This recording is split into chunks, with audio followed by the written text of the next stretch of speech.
It is a summation of more than 20 years of research on one subject, and that is, why do some people do so well in life, while so many more do not? And the first thing let's talk about is the magic word. The experts call it the most important word as far as the results we get from life are concerned in this or any other language, and that word is attitude. It is our attitude toward life which will determine life's attitude toward us. Let's face the fact honestly that we shape our own lives, and the shapes of them will be determined by our attitudes. A person with a poor attitude toward learning, for example, isn't going to learn much until he changes his attitude. If we take the attitude that we cannot do something, we generally will not do it. An attitude of failure, and we're whipped before we start. So we know then that what we receive from life, what we accomplish or fail to accomplish, is due in large measure to our overall attitude. William James of Harvard University put it this way: "The greatest discovery of my generation is that human beings can alter their lives by altering their attitudes of mind." And isn't it wonderful that we have this measure of control? Before we start talking about our attitude toward the world, let's talk about our attitude toward ourselves, since it is the attitude we take toward ourselves which determines our attitude toward the world. Now, right here we come to a rather strange fact. We're so familiar with ourselves, we tend to take ourselves for granted. We tend to minimize the things we can accomplish, the goals we can reach, and for some equally strange reason, believe others can accomplish things in our field which we cannot. There are literally millions of human beings living narrow, darkened, frustrated lives, living defensively, simply because they take a defensive, doubtful attitude toward themselves, and as a result, toward life in general. Many people are suspicious of and oppose change, yet change is the one thing in life on which we can absolutely count. People who stay young all the years of their lives not only welcome change, but see it for what it really is: new opportunity, new chances for further fulfillment. Attitude is a reflection, a result of a person's will. It is incalculably powerful. It can bring about marvelous results for us, but we need to train it patiently, day by day. Now let's talk about the attitudes of people who are successful, the top 5% of the people who go sailing through life from one success to another and who, even when they fail at something, shrug it off and head right out again. No matter who the person is or what he does, men and women in sales, business executives, people in all the professions, wives and mothers, students, top people in the armed forces, public servants, men and women in the service of religion, working men and women in all fields of endeavor, wherever you find a person doing an outstanding job and getting outstanding results, you will find a person with the right kind of attitude. These people take the attitude toward themselves that they can accomplish what they set out to accomplish, that there's no good reason on earth why they can't be competent, successful. They have a healthy attitude toward themselves and, as a result, toward life and the things they want to accomplish. And because of this, they achieve some remarkable things, and they come to be called successful, outstanding, brilliant, lucky, and a lot of other things. They're quite frequently no more brilliant or outstanding than the majority of the people by whom they're surrounded. But they did develop the right attitude, and they found their accomplishments not too difficult, and many times surprisingly easy, simply because it seems that so few are really trying, really believe in themselves.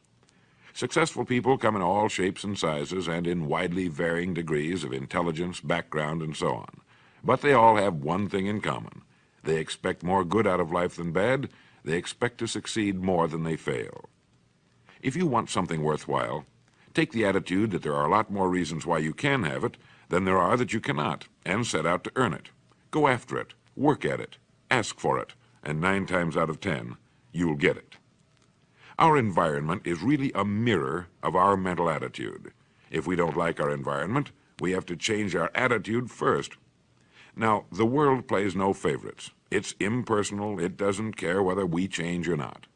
Adopting a good, healthy attitude toward life doesn't affect the world and the people in it nearly as much as it affects us.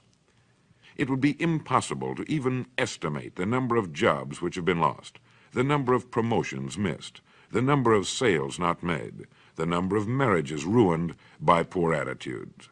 But you can number in the millions the jobs which are held but hated, the marriages which are tolerated but unhappy, all because of people who are waiting for the world and others to change toward them, instead of being big enough and wise enough to at least make a test which will prove beyond any shadow of a doubt where most or at least a big part of the trouble lies.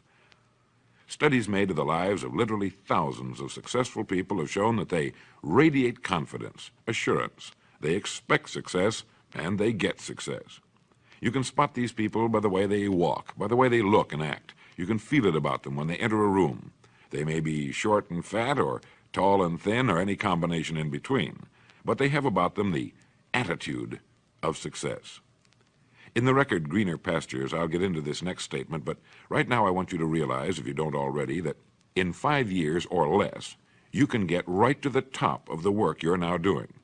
I know this, but the important question here is, do you know this? The minute you do know it, you'll have this right attitude I'm talking about.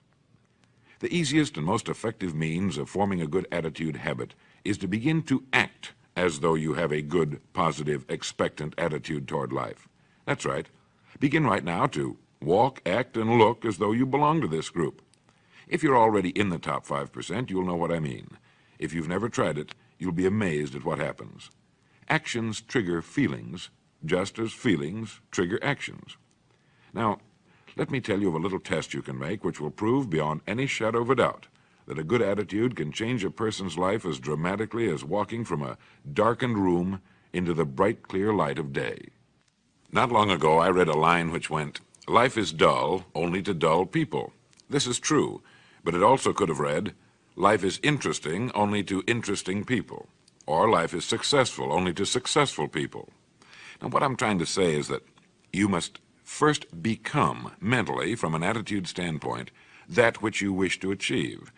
A famous restaurateur was being interviewed by a reporter who asked, "When did you become successful?" He replied, "I was successful when I was sleeping on park benches, because I knew what I wanted to do and that I would do it." In short, his attitude had been one of success, of expecting success, long before the material, the tangible rewards of success had been earned. We'll get into this particular phase of Lead the Field in record number 3, A Worthy Destination. But for now, remember that a person must act, look, and because of these things, feel successful before the success he seeks can come. Chances are you know people who seem to be what others call lucky. All kinds of good and wonderful things seem to happen to them, and they give the impression of happily sailing through life, having a wonderful time, and getting more accomplished in a year than most people do in 5. This has been figured out fairly scientifically, and if anyone will conscientiously go about the test I'm going to recommend, and stay with it every day for the next 30 days without fail, that person can join this small, happy, and extremely productive group of people. He'll find himself becoming lucky, as they say, and most of his problems will pretty well take care of themselves. Of this you can be sure. The results will be nothing short of amazing. Now, it makes no difference how good a person's attitude has been in the past. Anything can be improved upon, and it's the small refinements upon something already good that makes it great. So here's the test. For the next 30 days, act toward the world, everything and everyone with whom you come in contact, with the attitude which represents the kind of results you want to achieve. That is, if the result you want is more success in what you're doing, act as though you are already in possession of the success you seek. If you want others to treat you with admiration and respect, treat others with admiration and respect first. Have you ever stopped to think of this? Every human being on earth is the most important human being on earth as far as he or she is concerned. You may never get anyone to admit it, but it's a fact. So for the next 30 days, treat every person with whom you come in contact as the most important person on earth, remembering as you do so that as far as that person is concerned, he is. Now, the reason I say treat everyone in this fashion is mainly because this is the way human beings ought to treat each other, and because it will help you form a habit that will bring you amazing and delightful results for the rest of your life. Have you ever noticed that the higher you go in any organization of value, the nicer the people seem to become? You see, the bigger the person, the easier it is to talk to him, to get along with him, to do business with him. Do you know why? It's because he's got a good attitude, and people with the best attitudes just naturally gravitate toward the top. So for 30 days, act toward others and the world at large in exactly the same manner you want the world and others to act toward you. Treat your wife or husband as the person he or she really is, the most important person in your life, and the same with the children. Carry out into the world each morning for 30 days the kind of attitude you would have if you were the most successful human being on earth. And notice how it quickly develops into an habitual attitude. When a person does this, he should realize he has already placed himself on the road to what he seeks. He is right now in the top 5% of the people in this or any other country. He has prepared the ground and planted the seed. He has made of himself a magnet, an embodiment of that which he seeks. Before metal can be cast into a desired shape, the mold, the expectant receptacle, must first be fashioned. Before a building can be erected, the excavation must be made and the foundation laid. And before a person can achieve the kind of life he wants, he must become that kind of individual. He must think, act, talk, walk, and conduct himself in all of his affairs as would the person he wishes to become. He is then actually that person, and the things that person would have and do will naturally come to him. Almost immediately, a change will be noticed. Irritations that used to frustrate and annoy disappear. When some less informed individual gives you a bad time, stay on the track. When someone cuts in front of you with his car or acts in any other manner that shows his ignorance and lack of courtesy, don't permit yourself to drop to his level. Pity him, for that's what he really deserves. That's the very group a person doesn't want to belong to, and if he acts like them, well, let's face it, he belongs with them. There's nothing in the world that men, women, and children want and need more than the feeling that they're important, that they're needed and respected. They will give their love, their affection, their respect, and their business to the person who fills this need.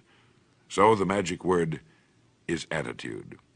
And in summing up, a few points to keep in mind. 1, it is our attitude at the beginning of a task which, more than anything else, will affect its successful outcome. 2, it is our attitude toward life which determines life's attitude toward us. 3, we are interdependent. It is impossible to succeed without others, and it is our attitude toward others which will determine their attitude toward us. 4, before a person can achieve the kind of life he wants, he must become that kind of individual. He must think, act, talk, walk, and conduct himself in all of his affairs as would the person he wishes to become. 5, the higher you go in any organization of value, the better will be the attitude you'll find.